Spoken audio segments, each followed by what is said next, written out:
We don't at this time, no, unfortunately. Can you talk about his health? Was he in a wheelchair? So he did have a wheelchair in the home. He is an older gentleman. I'm not 100% sure of his age.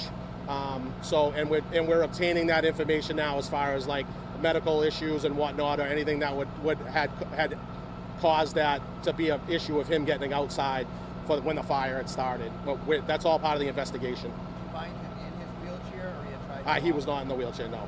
Did he try to escape? It appears. I'm unfortunately I'm not really sure.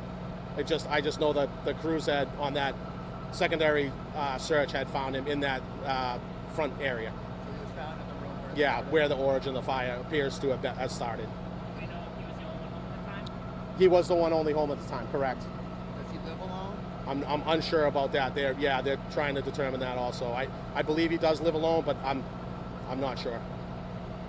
How bad? Obviously, the roof is gone. Can you sort of describe how bad this fire really was? Yeah, so they were encountered heavy fire conditions on the arrival, and social media is kind of one of those quirky things. I know when I pulled up here, there had to have been 4 or 5 people videoing this, to the extent where the fire had that much progression in a home like this and a head start. These guys battled as best they could under the conditions that they had. They did a great job, and having hydrants close by and having mutual aid companies right away and making the determination on a fire like this. The outcome, no other structure was damaged. It was contained to that house, and there's some parts of the house that weren't damaged, fortunately, but the outcome is unfortunate. Do you know if it was the homeowner who called 911? It was not the homeowner. There was a passerby that called 911.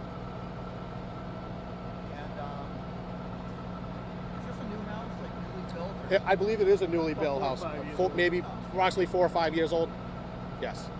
Any idea why it spread so fast? You guys got here so fast. We don't know. That's part of all the investigation, and part of the house, what was contents of the house, that all can contribute to any of that stuff. Any hoarding issue? No, not at all. Nope.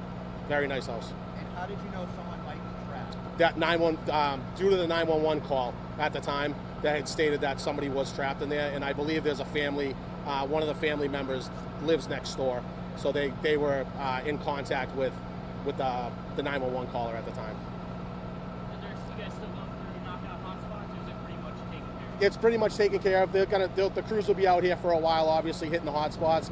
They're still conducting the fire investigation in there, so we're going to be here a while. But yeah, we'll have somebody on there just kind of mopping up. Were there any injuries to firefighters? No injuries, nope. Any animals in the house? We were told that there may have been 2 dogs. They're not accounted for, but that we haven't found any animals at all either. Would you say it's a total loss? Absolutely, yeah, the home was total loss, correct. Do you guys plan on releasing the identity of the individuals? I'm sure after the investigation is completed and whatnot, I'm sure they will release that. That's more of the police side than it is mine. So I appreciate you guys being respectful for that. You want to say a few words as town manager? We want to express our thanks to our mutual aid. We'd like to thank our mutual aid partners, particularly for their fast and prompt response. And we would like to compliment the Plainville Fire Department, Police Department for their quick action and fast response to this scene. Do you know when the last time we had a fatal fire in Plainville? It's been several years. Several years. Yeah, it's been several years. So it's very rare. It is very rare, and like I said earlier, it's very unfortunate being this time of year.